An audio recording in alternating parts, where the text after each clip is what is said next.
So Five Nights at Freddy's, didn't really like this, if I'm being honest. Maybe I should have watched it at a cinema with more people, actual fans of this IP. But at the time, I have never seen a midweek screening in my city for something this fully booked, like ever. Even Marvel films, I get like a seat for 2 minutes before the movie begins to play. But my intuition for this was like, let me just reserve this ahead, which I rarely do. And everything was completely booked, with spaces either being super upfront or just sitting with a random person. And I do not like buying tickets for a movie with the knowledge of, oh, someone's gonna sit by me. Like, it's just a mental thing with me, I don't know. So I just, watched it on streaming. But to the actual movie now, and I don't want to dwell on this too much because I know they gotta make their bag one way or another, especially as this was a hybrid release. But PG-13 rating for this film, I don't think so. Watching a lot of mature stuff of recent, which just makes me mad that something like this is a PG-13 movie. It's crazy, because I know this wouldn't have bothered me like when I was younger. But as I just mentioned, I've been watching a lot of mature stuff now, so I'm broken in the sense that I want to witness that gore, not just the implied brutality, especially for a film where the animatronics are trying to kill people. Like, you see barely any, even when you do, like, there's this moment where this bandit gets decapitated. Like, it's not as bad, like, let me say something like the next slice in Uncharted, which was like you're playing a Fruit Ninja knockoff.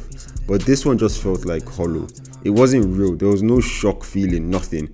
I wanted to be shocked, feel scared. At the end of the day, this is a horror film, and it didn't offer any horror. And it's not even about needing it to be gory or scary or jump scares. Looking at something like Malignant or A Quiet Place, these were films that were PG-13 rated, and they actually gave me scenes that were like, oof. They gave me scenes that shocked me, gave me that shock factor. And I have only played Five Nights at Freddy's once, and it was on mobile.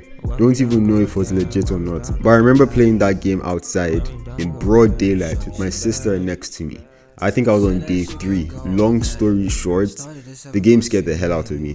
This film just didn't offer any of that, and it was super disappointing considering it's such a big jump scare game, and there was literally like only one jump scare in the entire movie.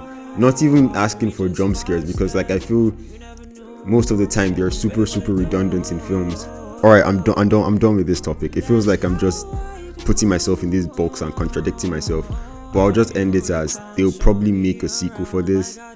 And when you do, please, I'm not even saying make it rated R, just be more creative with the implied gore, because you can do better. That's literally what I'm just trying to say. You can do better. And obviously I won't just bash the film for this. This wasn't my major issue for it. My major issue was just about everything else. Like The Evil Dead 2013, a film that has grown on me a bit more as I think about it. But the one thing I hated the most about that film was the fact that it was just an Evil Dead film by name. It didn't carry any of the charm from the previous 3 movies. And I feel this film is also that. It's just, yes, you see Freddy and everything and all the other animatronics, but I feel like it's just Five Nights at Freddy's with the name and some characters. I don't know. I get the argument that this couldn't just be a movie of Josh Hutcherson watching screens, but don't make it what it is right now. It was just boring and stupid, and at the end, him and his sister goes through that entire traumatic experience, and they just end up being the best versions of themselves. Like, what the hell? You guys need a therapist, yo. But I'm glad to see Josh Hutcherson in something again. Also insane because I have been watching The Hunger Games of late. You know this if you've been watching my Everything I Watch series. Shameless plug. And also I talked about each of it and every one of them like really quickly in that. And also Corey is in a cameo of this. I knew I recognized that dude somewhere. It was also cool to see him in something. And also I liked the animatronic design. I liked it. It was cool. The animatronic designs were cool, but I feel like you didn't get enough Freddy play. For something that's literally called Five Nights at Freddy's, you would expect more Freddy action, but it's all good. Overall, I really wanted to love the Five Nights at Freddy's because of the complete bombardment of hate it was getting from film critics, and I wanted to be one of you guys, the regular people and the audience goer that goes in and absolutely loves this film. But gosh, it wasn't a great film for me personally, I will not lie. But as I said, only played the game once and I made it halfway before I quit out of fear. So if you liked it, and I missed 80% of the film for not knowing anything about the games, I would love to know what you would recommend me to watch about it.